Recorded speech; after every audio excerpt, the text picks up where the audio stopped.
नमस्कार मित्रांनो, Y D automotive या चॅनलवर आपले सर्वांचे हार्दिक स्वागत.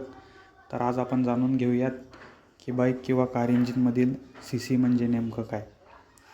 तर सी सी म्हणजे नेमकं काय हा प्रश्न आपल्याला खूपदा पडलेला असतो. तर त्याचं उत्तर आपण आज या व्हिडिओच्या माध्यमातून जाणून घेऊया.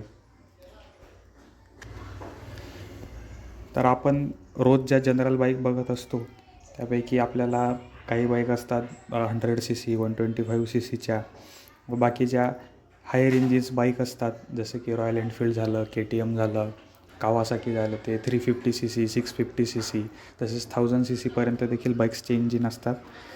तर त्याप्रमाणे आपण सॉर्ट आऊट करत असतो की किती सी सीची बाईक आपल्याला अफोर्डेबल असेल किंवा बजेटमध्ये असेल. तर सी सी म्हणजे नेमकं काय, तर प्रत्येक इंजिनमध्ये एक मिनिमम एक सिलेंडर असतं. तर त्या सिलेंडरला रन करण्यासाठी एक पिस्टनची गरज असते. तर पिस्टनला जो कनेक्टिंग रॉड असतो तो bottom dead centre to top dead centre TDC to BDC travel करत असतो व जेव्हा तो BDC टू TDC जातो आणि रिटर्न जेव्हा BDCला येतो तर पिस्टन रॉड आणि सिलेंडरमधील जे रिमेनिंग डिस्टन्स असतं त्यालाच आपण क्युबिक कॅपॅसिटी ऑफ इंजिन असं म्हणतो आणि ते डिस्टन्स आपण मेजर करतो आणि त्याला आपण क्युबिक कॅपॅसिटी म्हणून डिनोट करत असतो. तर ते क्युबिक कॅपॅसिटी म्हणजेच सी सी.